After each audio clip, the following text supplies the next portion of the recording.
allez retrouver dans cette synthèse des typologies structurelles empruntées à Michel Paulin, l'ensemble des solutions de franchissement dont nous avons vu l'expression architecturale. Nous utilisons volontairement le vocabulaire de spécialité qui doit également faire partie de la culture constructive des concepteurs. Le premier type est la poutre et son pendant surfacique, la dalle. Même si ce sont les plus courantes, ce sont souvent des solutions peu optimisées en quantité de matière. Par contre, avec leur rectitude et leur système constructif simple, elles ont le mérite d'être fiables et économiques dans leur mise en œuvre. Pour optimiser ce type de solution, le concepteur peut choisir une stratégie d'évidement, c'est-à-dire alléger en faisant des trous dans la matière. Ces solutions sont développées dans cette direction. Ou alors, il peut tenter de rendre plus mince, bien souvent en jouant sur la forme du franchissement. On développera ces solutions dans cette direction. Plus on montera dans la classification, plus le poids propre des franchissements baissera. Dans la stratégie d'amincissement, on peut affiner la forme en fonction des sollicitations internes de la poutre. Les endroits où la poutre est très sollicitée sont épais et les endroits moins sollicités sont plus fins. On parlera de poutre à inertie variable. On peut également opter pour la continuité de l'élément horizontal avec le vertical, faisant ainsi contribuer le poteau à la reprise des efforts. On parle alors de portique. Ici, il est exprimé dans sa version surfacique.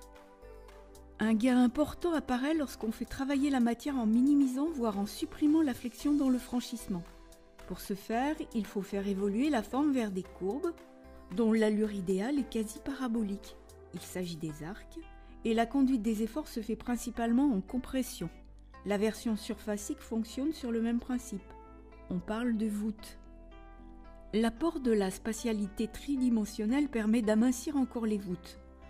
On parlera de coques à double courbure ou encore de coques minces. Les formes concaves constituent la famille des dômes ou coupoles, principalement comprimées.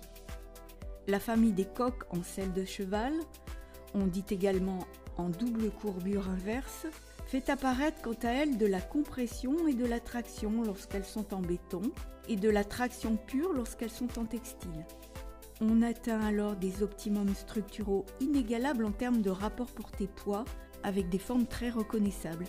Pour garder leur maîtrise, les coques minces en général exigent une grande rigueur aussi bien au moment de la conception que lors de la mise en œuvre en chantier.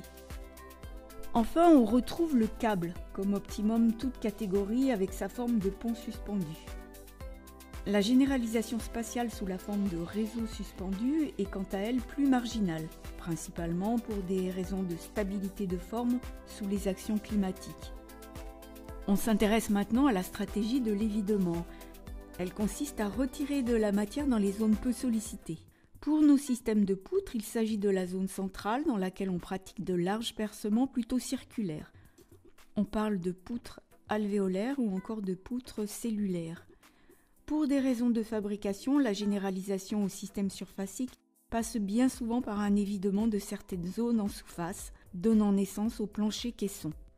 En poussant plus loin l'évidement et en concentrant le passage des efforts à des endroits bien choisis, on génère la grande famille des treillis.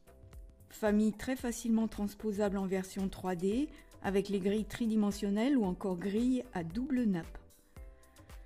Une caractéristique importante de ces systèmes est que leurs éléments constitutifs, par la nature de leur liaison, sont soit tendus, soit comprimés.